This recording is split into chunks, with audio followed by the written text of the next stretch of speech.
सुप्रभात मेरे प्यारे बच्चों।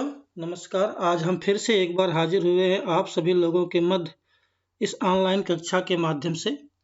प्यारे बच्चों, आज आप और हम पढ़ेंगे 8वीं कक्षा का एक नया पाठ, भगवान के डाकिए। भगवान के डाकिए, जैसा कि आप देख पा रहे होंगे, यह एक कविता है और इस कविता के कवि हैं रामधारी सिंह दिनकर जी, जिनका जन्म हुआ था 23 सितंबर 1908 ईस्वी को मुंगेर जिला के बिहार राज्य में। इनके पिता श्री रवि सिंह और इनकी जो मृत्यु हुई वह 24 अप्रैल 1978 को हुआ।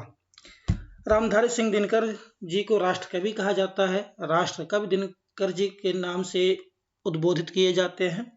इनकी प्रमुख रचनाओं में रश्मिरथी, कुरुक्षेत्र, हुंकार और रेणुका, परशुराम की प्रतीक्षा आदि बहुत सी रचनाएं हैं। इनकी रचनाओं में देश प्रेम कूट कूट कर भरा है और इसीलिए इन्हें राष्ट्र कवि की उपाधि दी गई। लोग इन्हें प्यार से राष्ट्र कवि कहते थे। भगवान के डाकिए पाठ के शीर्षक के बारे में हम लोग जान लेते हैं। डाकिया आप समझते ही हैं कि जो हमारे पत्रों को लेकर के आता और जाता है उसे हम डाकिया कहते हैं। संक्षेप रूप में इसे हमें यूँ कह सकते हैं कि ऐसा कोई भी व्यक्ति जो हमारे संदेशों को लेकर के आए और जाए वह दूत होता है, और दूत का ही एक रूप होता है डाकिया, जो कि आपके ऑफिसों में या पोस्ट घर जिसे हम बोलते हैं अब डाक खाना में मिल सकता है। वहाँ पर एक ऐसा व्यक्ति होता है जो आपकी चिट्ठियों को लेकर के आता और जाता है। उस व्यक्ति को हम बोलते हैं डाकिया। इस शीर्षक में भगवान के डाकिए के नाम से उद्बोधित किया गया, कहा गया। तो जिस तरह से हमारी चिट्ठियों को लेकर के वह डाकखाने का डाकिया लेकर के आता जाता है, वैसे भगवान के संदेशों को लेकर के कौन आता जाता है और उनकी क्या विशेषताएं होती हैं, इन सबको जानने से पूर्व आप एक छोटी सी वीडियो देखिए और उस वीडियो में आप समझ पाएंगे कि यह पाठ और वह वीडियो हमें क्या सीख देता है। तो आइए बच्चों देखते हैं।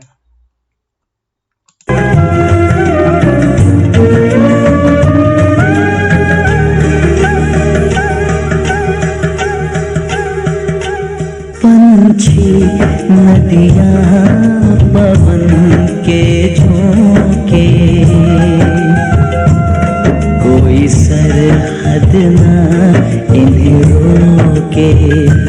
पंछी नदियाँ पवन के झोंके, कोई सरहद ना इन्हें रोके।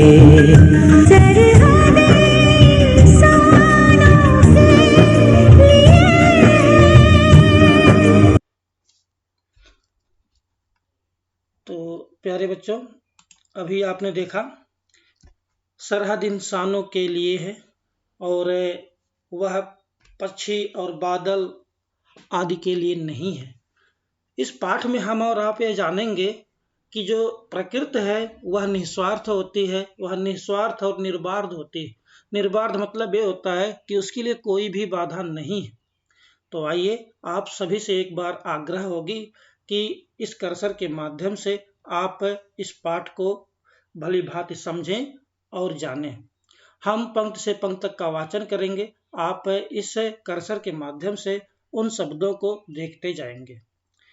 पक्षी और बादल ये भगवान के डाकिए जो एक महादेश से दूसरे महादेश को जाते हैं। हम तो समझ नहीं पाते हैं, मगर इनकी लाई चिट्ठियां पेड़ पौधे पानी और पहाड़ बाँचते हैं। हम तो केवल यह आंकते हैं कि एक देश की धरती दूसरे देश को सुगंध भेजती है और वह सौरभ हवा में तैरते हुए पक्षियों की पांखों पर तैरता है और एक देश का भाप दूसरे देश में पानी बनकर गिरता है। प्यारे बच्चों, यह छोटी सी एक कविता है। इस कविता को आप पढ़ सकते हैं, भली भांति से गुनगुना भी सकते हैं। हमने इसीलिए उस वीडियो का संकलन किया हुआ है जिससे आप इसकी विषय वस्तु को अच्छे से समझ सकें। तो आइए अब हम इनके एक एक शब्दों को देख लेते हैं। पक्षी और बादल आपको पता ही है, पक्षी और बादल कहते किसके हैं। महादेश मतलब हो गया कोई भी एक उपमहाद्वीप आप कह सकते हैं या देश भी कह सकते हैं। वाचना शब्द का अर्थ होता है पढ़ना, उसको समझाना। आंकना मतलब होता है कि समझ लेना, एक अनुमान लगाना। जैसे कि मान लीजिए जब बादल आपके आसपास में घुमड़ते हैं तो आप यह अनुमान लगा लेते हैं कि आज बारिश होगी, और आप बाहर से जो भी कुछ भी सामान होता है उसे जल्दी से जल्दी समेट लेते हैं। वह एक अनुमान है, यह एक आंकने की प्रक्रिया है। आप आंक लेते हैं कि आज बारिश होगी ही होगी, और जो भी कुछ बाहर पड़ा होता है आप उसे जल्दी से घर के अंदर में ले आते हैं। सुगंध आप समझते ही हैं, सौरभ मतलब भी सुगंध होता है, खुशबू होता है। तैरते हुए मतलब फैलते हुए। पक्षियों की पांखों पर, पांखों बेटा यहाँ पर तद्भव शब्द है, और पंख जो होता है वो हमारा तत्सम शब्द है। पंख का तद्भव रूप यहाँ पर है पांखों पर। तीरना मतलब होता है तैरना, फैलना। और एक देश का भाप आप समझते हैं, भाप बनकर दूसरे देश में पानी बनकर गिरता है। तो प्यारे बच्चों, हमने शब्दार्थ को देख लिया। आइए अब इसके हम भावार्थ को देखते हैं। यहाँ पर कवि रामधारी सिंह दिनकर जी कहते हैं कि जो पक्षी और बादल हैं वह भगवान के डाकिए हैं। अर्थात जो हमारे भगवान हैं वो अपने संदेश को पक्षी और बादल के माध्यम से भेजते हैं। क्यों? क्योंकि हमें ऐसा लगता है कि जैसे ही वर्षा होने की समय होता है तो बादल जोर जोर से आपके चारों पास घुमड़ आते हैं, और हमें यह पूर्व में ही सूचना मिल जाती है कि अब बारिश हो जाती है, बारिश होने वाली है, जिससे हम लोग अपने कार्यों को जल्द से जल्द निपटा लेते हैं और उस बारिश से बचने का प्रयास करते हैं। तो इस तरह से दिनकर जी ने पक्षी और बादल को भगवान के डाकिए के रूप में माना है। क्यों माना? जो एक महादेश से दूसरे महादेश को जाते हैं। ये पक्षी और बादल, इनके लिए कोई सीमा नहीं है, इनके लिए कोई भी बंधन नहीं है। ये एक महादेश से दूसरे महादेश में आराम से जाते हैं। आप और हम अगर एक देश से दूसरे देश में जाएंगे तो हमें तमाम कानूनी प्रक्रियाओं का पालन करना पड़ेगा। हमारे पास पासपोर्ट होना चाहिए, वीजा होना चाहिए। उन दोनों के होने के बाद ही हम किसी देश में प्रवेश करते हैं। लेकिन क्या कभी किसी पक्षी ने कोई पासपोर्ट बनवाया होगा क्या? नहीं। कोई भी पक्षी या बादल बिना पासपोर्ट, बिना वीजा, जहां उनकी इच्छा होती है वहां पर वो विचरण करते रहते हैं। इसीलिए दिनकर जी ने उन्हें भगवान के डाकिए कहा है कि जो एक देश से दूसरे देश में बिना किसी रोक टोक के आते जाते हैं। हम तो समझ नहीं पाते हैं, मगर इनकी लाई चिट्ठियां पेड़ पौधे, पानी और पहाड़ बाँचते हैं। यह बादल, यह चिड़िया, यह क्या संदेश लेकर के आए हैं, हम लोग केवल एक अनुमान लगाते हैं, आंकते हैं। लेकिन इनकी जो लाई चिट्ठियां हैं, इनके जो संदेश हैं, वह शायद पेड़ और पौधे तथा पानी और पहाड़ पढ़ते हैं। यहाँ पर पेड़ कैसे पढ़ेगा? जोर की हवा आई, पेड़ खुश हो गया। बारिश होने से पहले आप देखते होंगे कि एक जोर की आंधी आती है, जैसे वो संदेश में दे रही हो कि कितना सुहावना मौसम है। उस मौसम में आप देखेंगे चाहे वो पेड़ होगा, कोई पौधा होगा, वो सब खुश हो जाते हैं। और जैसे ही बादल पानी बरसाते हैं तो पानियों के वजह से जो पहाड़ हैं वो एकदम से धुल जाते हैं, और इस तरह से लगते हैं जैसे वो खिलखिला करके हंस रहे हैं। और इसीलिए रामधारी सिंह दिनकर जी कहते हैं कि जो पक्षी और बादल हैं उनकी लाई चिट्ठियों को पेड़ पौधे, पानी और पहाड़ बाँच रहे हैं। अर्थात तो जोर जोर से बता रहे हैं कि यह संदेश है, अब हम कितने सुंदर लग रहे हैं। हमें विश्वास है कि आप लोगों ने इससे पहले पद्यांश को समझ लिए होंगे। आइए अब दूसरे पद्यांश पर हम चलते हैं। हम तो केवल यह आंकते हैं कि एक देश की धरती दूसरे देश को सुगंध भेजती है। प्रिय विद्यार्थियों, हम और आप यह केवल अनुमान लगाते हैं कि एक देश की जो धरती है दूसरे देश को सुगंध भेजती है। प्यारे बच्चों, यहाँ पर सुगंध भेजने का अर्थ यह है प्रेम का संदेश देना। हम और आप यह केवल एक अनुमान लगाते हैं कि जो एक देश है वह दूसरे देश के पास प्रेम, शांति और सौहार्द का संदेश भेजते हैं। और वह सौरभ हवा में तैरते हुए पक्षियों की पांखों पर तैरता है।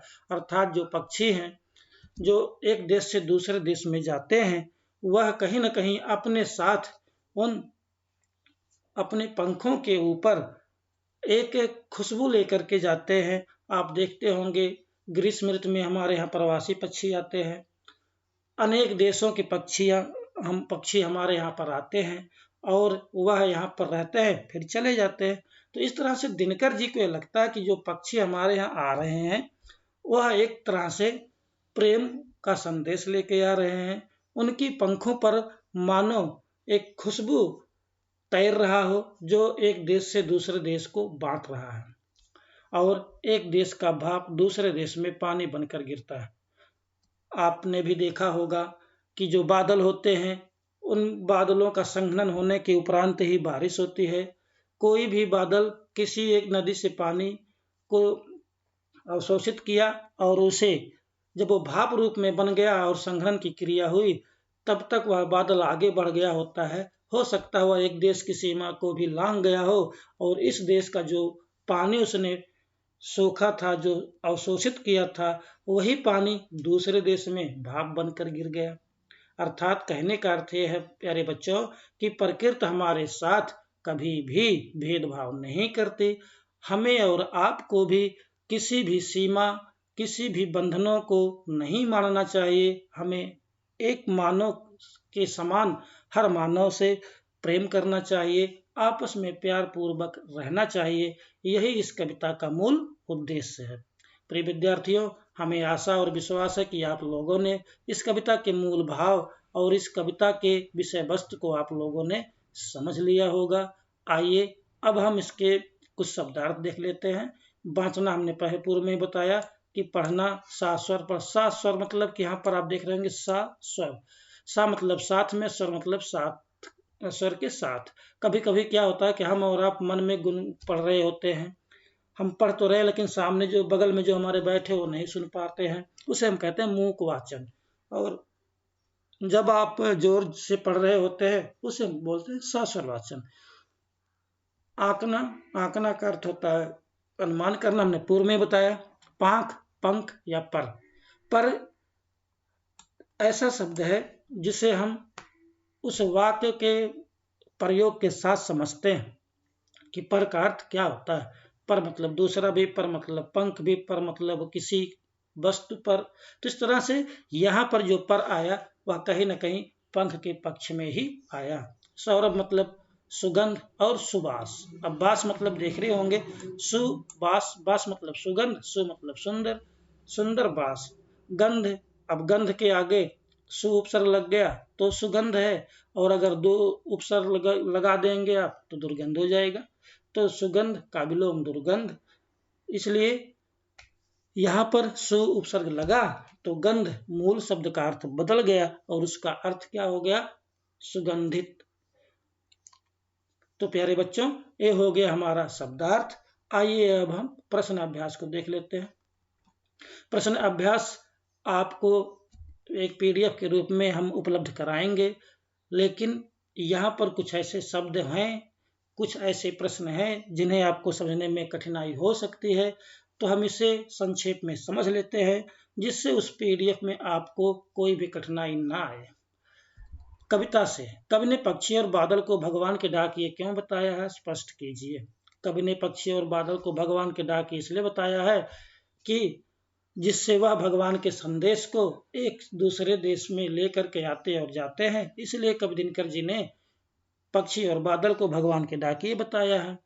पक्षी और बादल द्वारा लाई गई चिट्ठियों को कौन कौन पढ़ पाते हैं, सोच कर लिखिए। अब वहां पर वही था, पेड़ पौधे पक्षी और बादल बाँचते हैं, आपने पढ़ा पूर्व में, तो वही हमारा यहाँ पर उत्तर होगा। किन पंक्तियों का भाव है, पक्षी और बादल प्रेम, सद्भाव और एकता का संदेश एक देश से दूसरे देश को भेजते हैं। प्यारे बच्चों, इसे आप स्वतः कर लेंगे ऐसा हमारा विश्वास है। प्रकृति देश देश में भेदभाव नहीं करती, एक देश से उठा बादल दूसरे देश में बरस जाता है, ये भी आप समझ ही गए हैं। पक्षी और बादल की चिट्ठियों में पेड़ पौधे, पानी और पहाड़ क्या पढ़ पाते हैं, उनके लाए हुए संदेश को पढ़ पाते हैं। एक देश की धरती दूसरे देश को सुगंध भेजती है, कथन का भाव स्पष्ट कीजिए। यह पूर्ण रूप से बच्चों आप लोग स्वतंत्र हैं, अपनी इच्छा के अनुसार, अपने भाव के अनुसार इसके उत्तर आप दे सकते हैं। पाठ से आगे पक्षी और बादल की चिट्ठियों के आदान प्रदान को आप किस दृष्टि से देखते हैं? आदान प्रदान आप समझते ही होंगे, किसी भी वस्तु को जब आप लेते हैं, ग्रहण करते हैं तो होता है आदान, और जब किसी भी वस्तु को आप किसी दूसरे व्यक्ति को देते हैं तो होता है प्रदान। तो आप इसे किस दृष्टि से देखते हैं, आप उसे समझ लीजिए, समझते ही होंगे। आज विश्व में कहीं भी संवाद भेजने और पाने का एक बड़ा साधन इंटरनेट है। पक्षी और बादल की चिट्ठियों की तुलना इंटरनेट से करते हुए 10 पंक्तियां लिखिए। इसमें भी आप स्वतंत्र हैं, आपको जो भी अच्छा लगे वो 10 पंक्तियों में आप लिख सकते हैं। हमारे जीवन में डाकिया की क्या भूमिका है, क्या इस विषय पर क्या भूमिका है, इस विषय पर आपको 10 वाक्य लिखना है। जो भी गृह कार्य है प्यारे बच्चों, वो हम आपको उपलब्ध कराएंगे। अनुमान और कल्पना, डाकिया इंटरनेट के वर्ल्ड वाइड वेब WW जिसे आप समझते हैं, तथा पक्षी और बादल इन तीनों संवाद वाहकों के विषय में अपनी कल्पना से एक कहानी लिखिए। इसका पूर्ण रूप वही था, संवाद वाहक। आप समझते होंगे, संवाद मतलब वही संदेश, वाहक मतलब लेकर के आने और जाने वाला। तो मेरे प्यारे बच्चों, इस तरह से हमारा यह पाठ भगवान के डाकिए समाप्त हुआ। आज के लिए बस इतना ही। बहुत बहुत धन्यवाद। आप सभी का दिन मंगलमय हो।